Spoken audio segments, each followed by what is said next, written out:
Uh, Hello.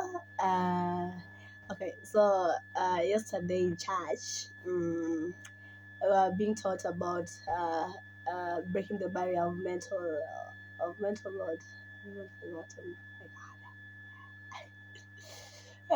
Okay, and there's a verse that Bishop read. So it was in Exodus 13, 17, and it says, "When Pharaoh let the people go, God did not lead them on the road through the Philistine country, though that was shorter, for God said, if they face war, they might change their minds and return to Egypt."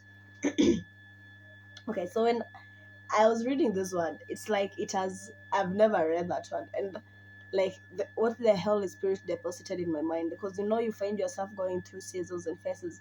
Like, you're, unaona kama this thing is very, God can make this happen suddenly.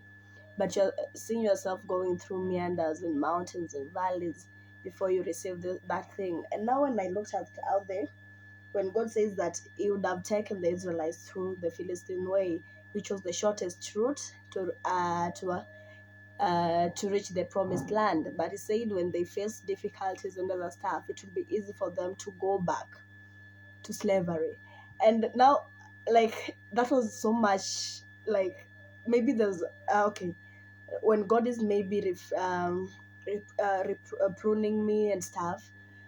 And sometimes I feel like you'd have just told me this and I would have left it. But now, when sorry, this is his way of working.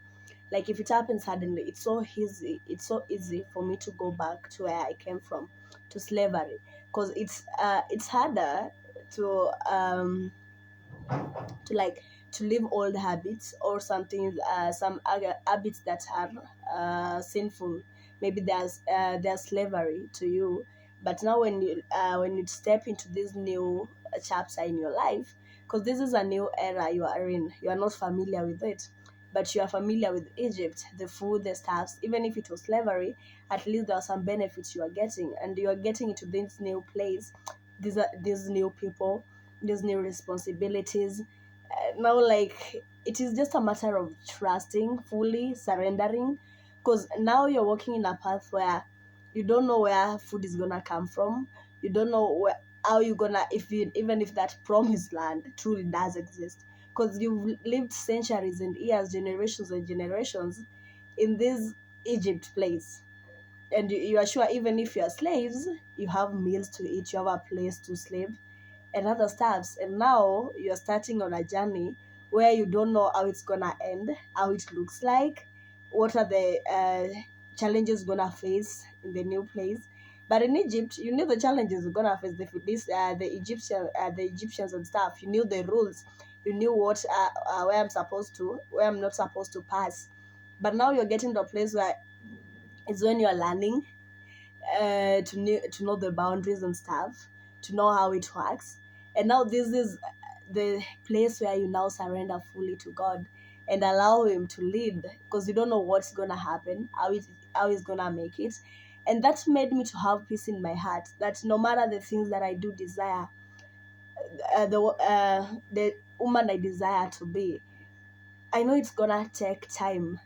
But now, just learning to surrender it all to Him, that He has good intentions for my life.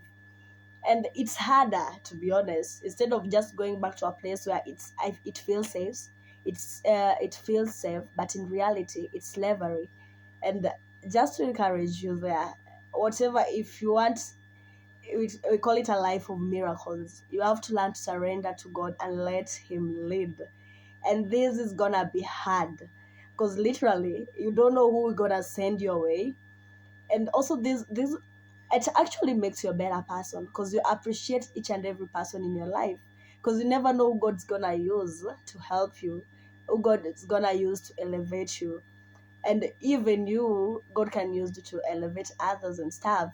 And when you realize all of this is not just about you, but it's also about His glory. Because of the journey of Israel, so let us assume maybe they just took 3 days as it was supposed to be. It wouldn't have been a great testimony as it was.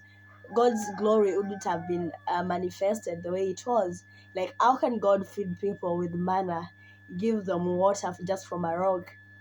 Like the kind of miracles God did for the people of Israelites. Like it's been years, centuries and centuries, but we are still reading the same stories. And now you are putting this also in my mind, like this story that God is writing is for His glory. Like even if I won't be here, it will be a story that even generations and my generations to come will read about it. And that's the life that I want for myself. Not just like somebody Beverly was just here, but no, it's a life that God's glory has been manifested, God's faithfulness, God's love. And as you're starting this new week, may the peace of God be with you as He continues to order and direct your footsteps. Ciao, love you.